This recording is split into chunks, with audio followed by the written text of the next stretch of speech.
nakikita ko rito, wala na sa TV. Ginagawa nilang baboy yung kapatid ko na pulis. Wala namang kinalaman yan. Eto, pagka hindi nila binago yan, tutuluyan ko na yung mga dito na nasa loob. Tutuluyan ko na to. 2010 Manila Hostage Crisis, isa sa pinakakarumal-dumal na insidente nangyari sa kasaysayan ng Pilipinas. Isa sa naging puntulo kung bakit umabot sa isang nakakapanlumong pang hostage. Ang tinaguruan suspect na si Police Senior Inspector Rolando Mendoza ay dahil umano sa baluktot at mapera-perang hustisya na mayroon ang ating bansa. Ang insidente ay umani ng pagpuna iba't ibang kritisismo dahil sa kapalpakan ng paghawak ng pamahalaan sa naturang hostage crisis. Ngunit ano nga ba ang tunay na dahilan sa pangyayari at paano mantong sa madugong pagtatapos ang 2010 Manila Hostage Crisis? 2010, bandang alas 9:30 ng umaga, isang tourist bus na pag-aari ng Hongtai Travel Services ang nakaparada sa isang bahagi ng Port Santiago kung saan inaantay nito ang mga turistang pasahero na galing pa sa tourist spot ng Port Santiago. At nang tuluyan ng nagsibalikan ng mga turista papunta sa bus, isang nakabihis uniformeng pulis na may bitbit na kalibre 45 baril at M16 Armalite rifle ang dali-daling sumakay at nagpahayag ng intensyong makisakay lamang. Ngunit agaran itong tinanggihan ng mga nakasakay dito at mismong driver ng bus na kinilalang si Alberto Lubang. Matapos ang naturang pagtanggi sa hindi inaasahan agaran na nagdeklara ng pang-hostage ang sinasabing pulis. Ang naturang tourist bus ay may lulan na 20 turistang galing sa Hong Kong, 3 Pilipino tour guide, isang driver na kinilalang si Alberto Lupang at ang mismong hostage taker na kinilalang si Rolando Mendoza. Tapos ang pagdeklara, inaong isiniwalat ni Mendoza sa mismong mga pasahero ang punot dulo kung bakit nga ba umantong ito sa isang pang-hostage. Si Mendoza ay isang former police officer na sinibak sa serbisyo nang dahil sa di umano'y pangingikil nito kasangkot umano sa droga na talaga na ng guilty sa kasong misconduct na nagresulta ng pagkasibak at pagkawala ng naturang kabuuang retirement benefits nito. Kilala si Mendoza bilang isang magiting at marangal na pulis, dating nakakuha ng 17 beses na parangal nang dahil sa katapangan at bangal nitong ipinapakita. Bagay na isa sa naging hinanakit ni Mendoza ay nang matulan nito sa ombudsman ng guilty na hindi nalang binigyan ng pagkakataon na maiswalat ang kanyang panig. At ayon sa mga balita, hinihian pa si Mendoza ni Deputy Ombudsman Emilio Gonzales III ng malaking halaga ng salapi kapalit ang pagsasalang-alang ng kanyang kaso. At sa pagpatak ng alas 10 ng umaga, dito na sinabihan ni Mendoza ang mismong driver na magtungo sa mismong harapan ng Quirino Grandstand. Pero sa kabila may mga napagsasabi na sa Quirino Grandstand na daw nakasakay si Mendoza. Bagay na walang gaano impormasyon tungkol sa kung ano tunay na pangyayari.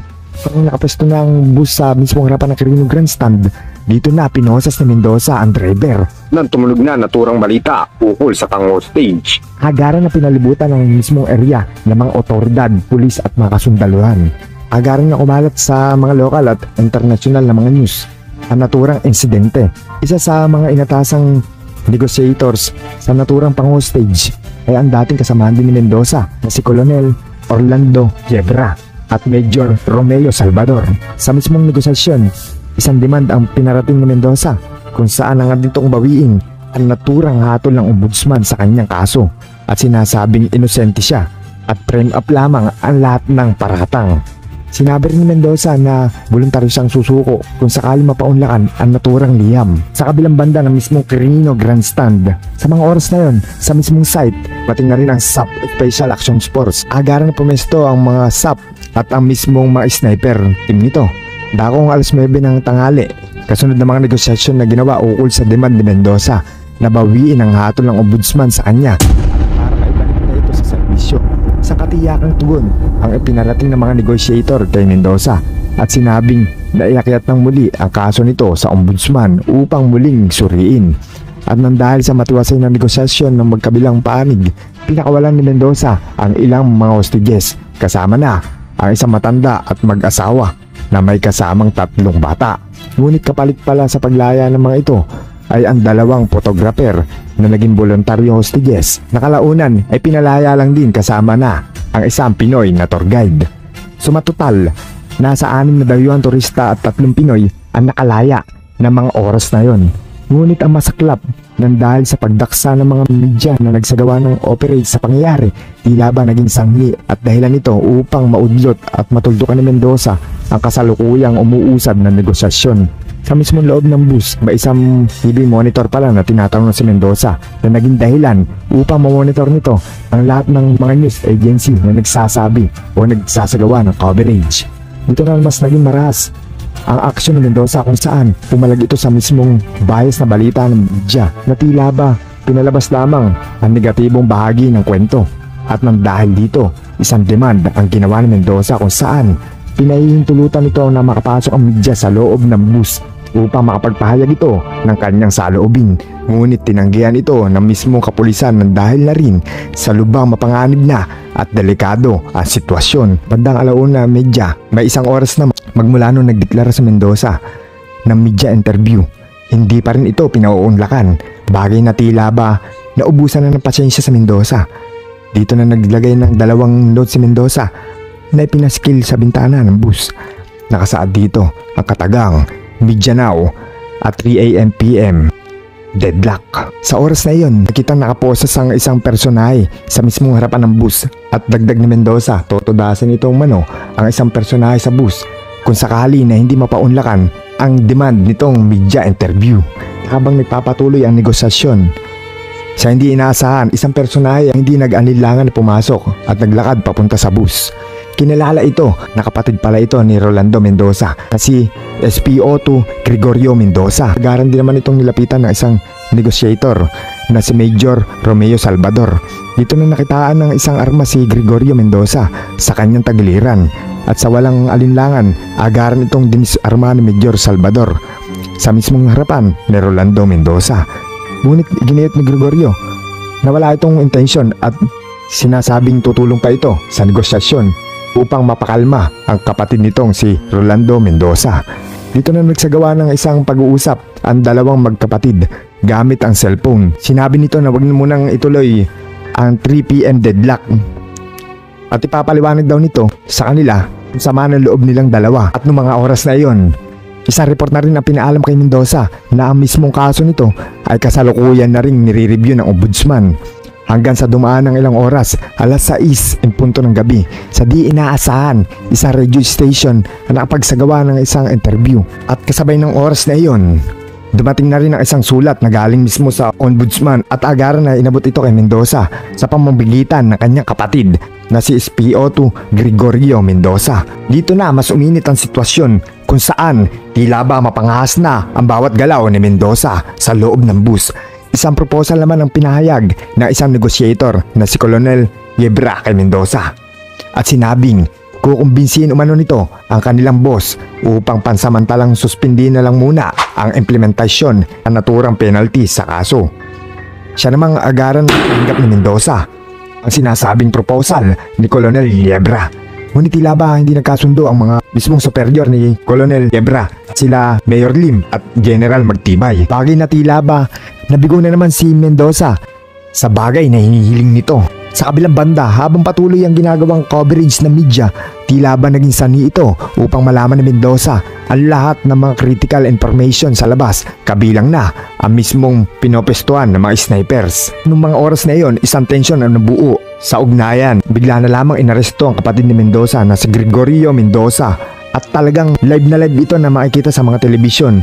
At dahil nga tanaw na tanaw ni Mendoza ang lahat ng mga kilos sa labas ng dahil sa isang TV sa loob ng bus, tila ba mas uminit ito at naubusan ng pasyensya na makitang tila na balasubas ang kanyang kapatid. Matapos ang mga sunod-sunod na pagsabog sa loob ng bus, sa di inaasahan bigla na lang gumalaw ang mismong driver ng bus na si Alberto Lupang at maswerteng nakatakas at sinabi nito na patay na daw ang lahat na nasa loob ng bus. At dahil sa mga impormasyon na binitawan mismo ng driver ng bus, agarang paghahanda ang ginawa ng Special Action Force o SAP upang sa kahit na anumang oras ay handa ito. Ngunit nang sa hindi inaasahan, isang desisyon ang ginawa ng Ground Commander General Magtibay na talaga namang ikinagulat ng karamihan. Imbis na SAP ang gagawa sa naturang operasyon, Sa kadahilanan subok ito sa mga ganitong sitwasyon, tila nga ba pabigla-biglang inatasan ni General Magtibay ang mismong Manila Police SWAT team na sila na mismo umano ang gumawa at magkandak ng operasyon sa nangyaring hostage crisis. Sabihin mang hindi gaanong subok ang mga police SWAT team pagdating sa mga ganitong operasyon, tila ba napasubo na lamang ito ng hindi oras. Dito na sinubukang basagin ng SWAT team ang mismong bintana ng bus kagaya ng kanilang mga pagsasanay, ngunit tila ba nagmistula na lamang rehearsal pa rin ang mga galaw nito nila kung saan pahirapan nilang mabasag ang mga naturang bintana. Sinubukan na rin basagin ng SWAT team ang mismong pintuan ng bus, ngunit pahirapan pa rin ito hanggang sa nilagyan na rin nila ng tali ang pintuan at pinahatak sa police mobile. Ngunit tila ba kapalpakan lamang ang inabot kung saan naputol ang lubid ng kanilang ginamit sa paggila dahil kitang-kita ni Mendoza sa pamamagitan live coverage sa TV. Pinaulan nito ng bala ang mismong SWAT team hanggang sa makaisip ng isang plano kung saan gagamitin ang isang exit door ng bus at gagawin itong entrance ng mga SWAT upang makapasok sa loob. Ngunit ang ginawa nila ito, pinaulinan na naman ni Mendoza ng bala ang mga personahe ng SWAT team na nagtangkang pumasok. At dahil sa sunod-sunod na kapalpakan ng SWAT team, isang order na naman ang nangyari mula sa ground commander na nagsasabing isang take over control ang gagawin ng SAP sa operasyon hanggat maaga pa. Ito ay dahil sa kapalpakan na galawan ng Manila SWAT team. Isa sa mga plano ng SAP ay ang hagisan ng tirgas ang bahaging likuran ng bus upang persahang mapaatras sa Mendoza patungo sa harapang bahagi ng bus. Ito ay para na rin makakuha ng malinaw at accurate target ang kanilang sniper. Sa madaling salita, dead on the spot ang plano ng SAP kay Mendoza. Ilang minuto lang in-execute na ang naturang plano ng SAP. At sa hindi inaasahan, napatras nga si Mendoza at malinis na sinundan mismo na sniper ang bawat galaw nito hanggang makuha ang isang malinis na target. At ng mga oras na iyon, bulagta si Mendoza na may tama sa ulo. Ang insidente ay nag-iwan ng bakas at siyam na katawang wala ng buhay, kabilang na si Rolando Mendoza. At ang pinasok na ang bus, bumulakta na lamang ang mga nasawi. At maswerteng may mga nakita pang iilang bilang ng mga hostages ang talagang buhay. Bagay na siyang taliwas sa sinasabi ng mismong driver na wala na raw ni isang buhay sa loob ng bus. Gara naman dinala ang mga sugatang personahe sa pinakamalapit na pagamutan. Ang insidente ay talagang isa sa nakakahindik na pangyayari dito sa Pilipinas. Hindi rin ito nakataka sa kritisismo, nakapalpakan ng pamahalaan. Ukol sa pagtugon na naturang sitwasyon, masasabing tila ba isang dahilan nga ito kung bakit tumantong sa isang madugong kaganapan ay walang iba kundi ang baluktot at bulok na pamamalakad ng hustisya sa ating bansa. Napilit na lamang kinasanayan ng ating lipunan.